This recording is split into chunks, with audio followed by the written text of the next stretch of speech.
The last video for thermodynamics in this chapter is on the second law of thermodynamics, which is a description of the concept of entropy.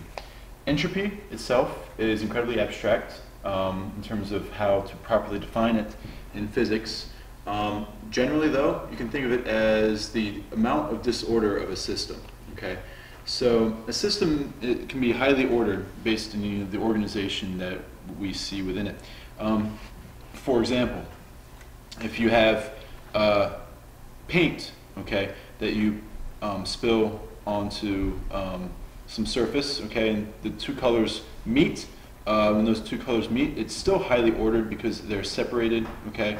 But as those two colors mix, the system becomes more disordered, okay. It's more random, where you'll find a molecule of one color versus another, okay. So the idea here with the second law of thermodynamics, the first law, remember, is conservation of energy, okay. Energy cannot be created or destroyed. Is one way we think of it. But here with the second law, what we're saying is that thermal energy, okay, cannot spontaneously transfer from a region of high temperature to a region of low temperature. Okay, remember the very first definition we gave of temperature was based on telling us the direction of heat flow. Well, that's because, okay, if it were to go the opposite direction from a region of low temperature to a region of high temperature, okay, we'd be violating this second law of thermodynamics, which tells us that the overall entropy of the universe is increasing. Okay, effectively, what that means is that if we had a spontaneous transfer of heat energy from a region of low temperature to a region of high temperature, the degree of disorder of the system would actually go down. All right. And in order for us to do that, we have to sacrifice entropy somewhere else. Okay, that's the only possible way. I'm going to explain what this all means in a second with a few examples. The next way you can think of it is that all natural processes are going to increase the entropy of the universe. In other words, all natural processes are irreversible. You cannot redo something in the exact same way without losing some energy. Okay, and not just losing energy, but increasing the disorder of all the molecules in the entire system in the process.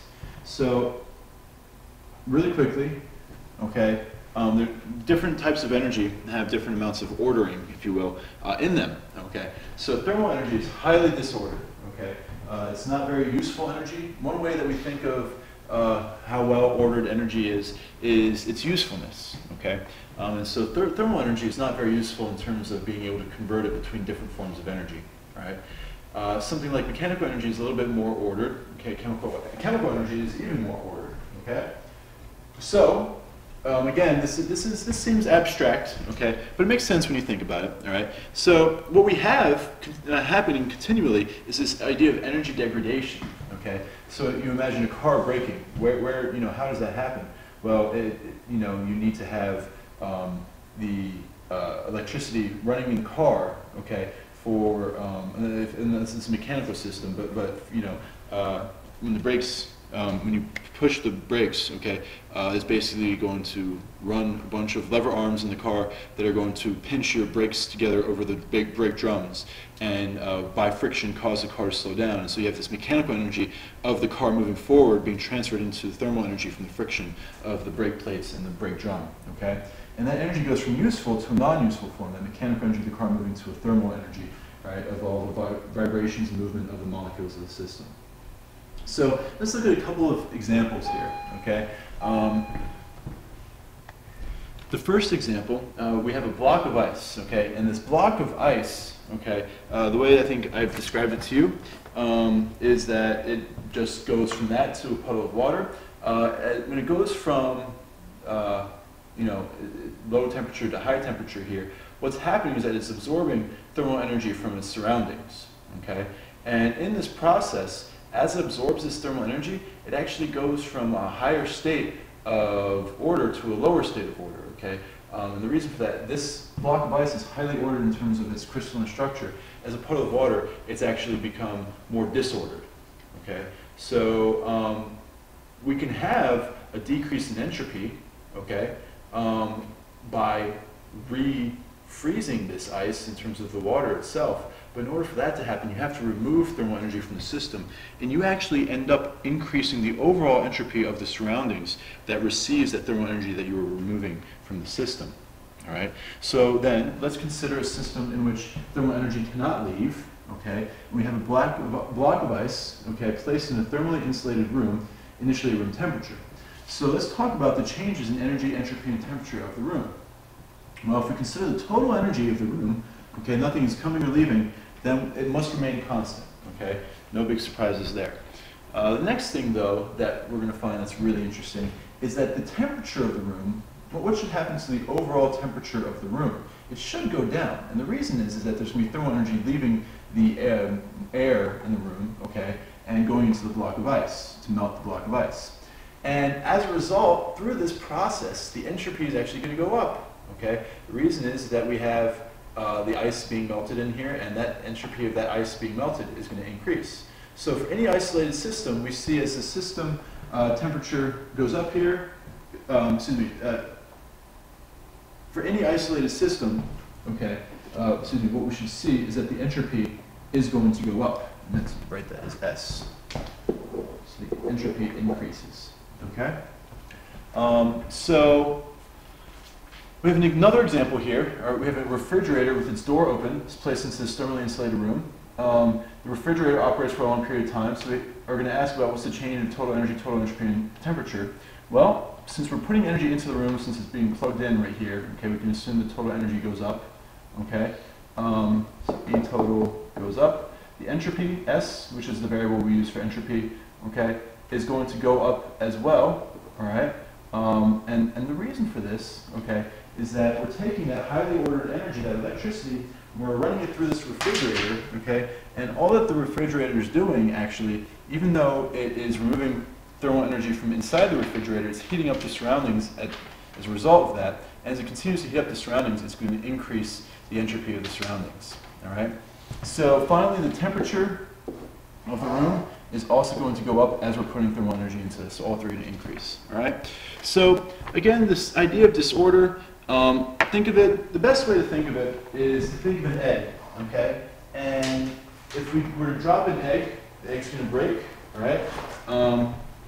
Makes perfect sense, okay, to us as we experience it in our daily life. But if you take a video recording of that same egg, all right, and watch it flow in reverse, all of Newton's laws, everything would be followed, okay, if we're looking at all the conservation of momentum and all of those things. But the one thing that would be violated is the change in entropy, okay, and that when we run it backwards, we get this idea that the entropy actually is going to be decreasing, and that is a violation of second law of thermodynamics. So we see that in our common experiences, the reason why they happen in a certain order is because things are tending towards disorder. So it's an interesting idea. Really, the best way to see it is just that anytime anytime you're trying to do anything, there is no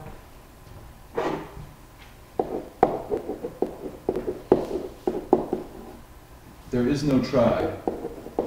Oh, sorry. There was only do or do not. Just kidding.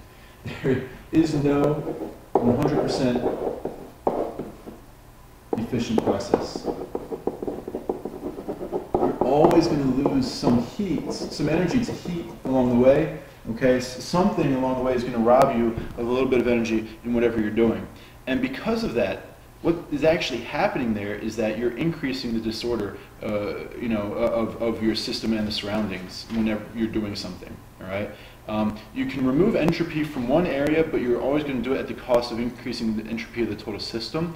We can talk about many different examples of this, yeah, I think we started there with a few examples: a thermally insulated room to get you started, and then a thermally insulated room where we're putting energy into it as well. Continually increasing the temperature and the energy, and therefore the entropy. So yeah, we can talk about this more, but the basic ideas that you just need to have are that the entropy of the universe is always increasing, okay, which is this one right here, and that all natural processes increase efficiency. The definition of entropy is very important, okay, and that this right here, that we cannot have this spontaneously happen. We can make it happen, okay, Again, at the cost of increasing the entropy of the overall system, but it will not spontaneously happen. You will not be in Mr. Chorman's room, the modular, and all of a sudden in the front of the room, all the warm air, the fast-moving air molecules move towards Chorman's side of the room, and all the slow-moving particles stay to the other side of the room. That will not happen. You will always, and that's one way to think of that. Okay, you're not going to have thermal energy, spontaneously transfer like that. You're not going to have that's a decrease of entropy. You're not going to have thermal energy transferring spontaneously from a region of low temperature to high temperature, which is that same idea. Okay.